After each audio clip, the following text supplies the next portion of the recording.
കേന്ദ്ര സർക്കാരിന്റെ ബജറ്റ് പൂർണ്ണമായും നിരാശാജനകമാണെന്ന് പറയുകയാണ് ഷാഫി പറമ്പിൽ എംപി.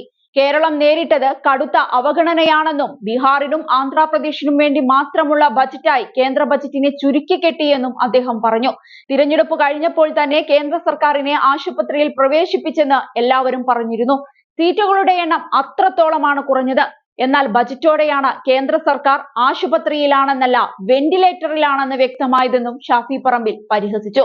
ധനമന്ത്രിക്ക് ആന്ധ്രയിലോ ബീഹാറിലോ പോയി അവതരിപ്പിക്കാനുള്ള ബജറ്റ് മാത്രമാണ് പാർലമെന്റിൽ അവതരിപ്പിക്കപ്പെട്ടത്.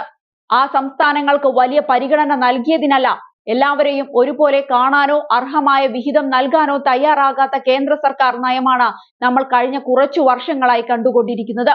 യൂണിയൻ ബജറ്റ് എന്ന് വിശേഷിപ്പിക്കാൻ കഴിയുന്ന തരത്തിലുള്ള ഒരു കണ്ടന്റും ഇന്നത്തെ ബജറ്റിലില്ല. രാഷ്ട്രീയപരമായി അതിജീവിക്കാനുള്ള ഒരു ടൂൾ കിറ്റ് മാത്രമായി ഈ ബജറ്റിനെ ബി.ജെ.പി. മാറ്റി. രാജ്യത്തിന്റെ വളർച്ചയ്ക്കും വിവിധ സംസ്ഥാനങ്ങൾ നേരിട്ടുകൊണ്ടിരിക്കുന്ന നീറുന്ന പ്രശ്നങ്ങൾ പരിഹരിക്കാനുള്ള മാർഗങ്ങളും ബജറ്റിലില്ല. യുവജനത തീർത്തും നിരാശരായി.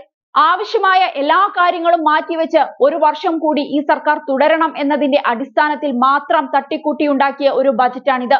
മുന്നണിയിലെ പ്രബലരായ രണ്ട് കക്ഷികളെ പ്രീതിപ്പെടുത്താൻ കേന്ദ്ര ബജറ്റിനെ ഉപയോഗപ്പെടുത്തിയിരിക്കുകയാണെന്നും അദ്ദേഹം തുറന്നടിച്ചു. ബജറ്റിൽ കേരളത്തിന്റെ കാര്യം എടുത്തു നോക്കുകയാണെങ്കിൽ കടുത്ത അവഗണനയാണ് നേരിട്ടത്. സംസ്ഥാനത്ത് നിന്ന് 2 സഹമന്ത്രിമാരുള്ള വിവരം ബി.ജെ.പിയും കേന്ദ്ര സർക്കാരും പാടെ മറന്നു. കേരളത്തിന് പ്രത്യേകമായി ഒരു പദ്ധതി പ്രഖ്യാപിച്ചില്ലെന്നത് ഒരു വശത്തുണ്ട്. നേരെ മറുവശത്ത് പ്രളയ ദുരിതാശ്വാസം പോൽ മറ്റ് ചില സംസ്ഥാനങ്ങൾക്കായി പ്രഖ്യാപിച്ച പദ്ധതികളിൽ കേരളത്തെ ഉൾപ്പെടുത്താമായിരുന്നു. എന്നാൽ അതുമുണ്ടായില്ലെന്ന് ഡൽഹിയിൽ മാധ്യമപ്രവർത്തകരെ കണ്ടപ്പോഴും ഷാഫി പറമ്പിൽ പറഞ്ഞിരുന്നു. കേരളത്തിന്റെ പേര് ബജറ്റിൽ ഒന്ന് പരാമർശിക്കാനുള്ള ഇടം പോലും ഉണ്ടായില്ല. ഓരോ സംസ്ഥാനത്തു നിന്നും കിട്ടുന്ന വോട്ടിന്റെ തോതും സർക്കാരിനെ താങ്ങി നിർത്തുന്ന ഘടകകക്ഷികളുടെ വണ്ണവും നോക്കിയാണ് ബജറ്റിലെ വീതം വെപ്പ്. യഥാർത്ഥത്തിൽ ഓരോ സംസ്ഥാനത്തു നിന്നും കിട്ടുന്ന നികുതിയുടെ തോതനുസരിച്ചാണ് ബജറ്റിലെ വീതം വെപ്പ് നടത്തേണ്ടത്. എന്നാൽ ബജറ്റിൽ കണ്ടത് രാഷ്ട്രീയ വീതം വെപ്പായിരുന്നു.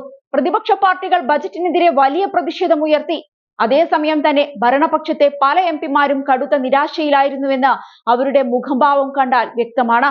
കേരളം ഉൾപ്പെടെ വിവിധ സംസ്ഥാനങ്ങളോട് കാണിച്ചിട്ടുള്ള ഈ അവഗണനയ്ക്കെതിരെ ശക്തമായ പ്രതിഷേധങ്ങൾ വരും ദിവസങ്ങളിൽ പാർലമെന്റിനകത്തും പുറത്തും പ്രതിപക്ഷ പാർട്ടികൾ നടത്തുമെന്നും അദ്ദേഹം കൂട്ടിച്ചേർത്തു.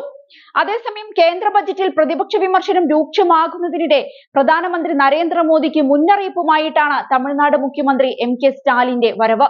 ഭരണത്തിൽ ശ്രദ്ധ കേന്ദ്രീകരിക്കുന്നതിന് പകരം ഇനിയും എതിരാളികളെ ലക്ഷ്യമിടാനാണ് മോദി ശ്രമിക്കുന്നതെങ്കിൽ അദ്ദേഹം ഒറ്റപ്പെടുമെന്ന് സ്റ്റാലിൻ മുന്നറിയിപ്പ് നൽകി. തിരഞ്ഞെടുപ്പ് കഴിഞ്ഞതാണ്. ഇനി നമ്മൾ രാജ്യത്തെ കുറിച്ചാണ് ചിന്തിക്കേണ്ടത്. ബജറ്റ് നിങ്ങളുടെ ഭരണത്തെ രക്ഷിക്കും, എന്നാൽ രാജ്യത്തെ രക്ഷിക്കില്ല.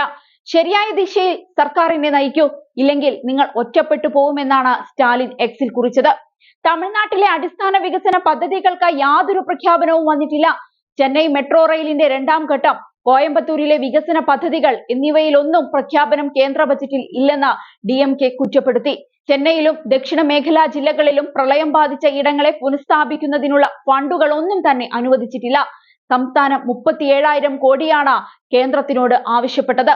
എന്നാൽ ഇതുവരെ 276 കോടിയാണ് ലഭിച്ചതെന്നും DMK നേതാവ് പറഞ്ഞു. തമിഴ്നാടിനായുള്ള പ്രത്യേക പദ്ധതികളൊന്നും പരാമർശിച്ചിട്ടില്ലെന്നും അദ്ദേഹം എടുത്തു പറയുന്നുണ്ട്. ഏതായാലും ബി.ജെ.പി. ഭരണത്തിൽ ഇല്ലാത്ത സംസ്ഥാനങ്ങളെല്ലാം ബജറ്റിന്റെ കാര്യത്തിൽ കടുത്ത അതൃപ്തിയിലാണ്. ഇത് മോദിക്ക് കിട്ടാവുന്ന ഒരു വലിയ തിരിച്ചടിയാകുമെന്നതിൽ ഒരു സംശയവും വേണ്ട.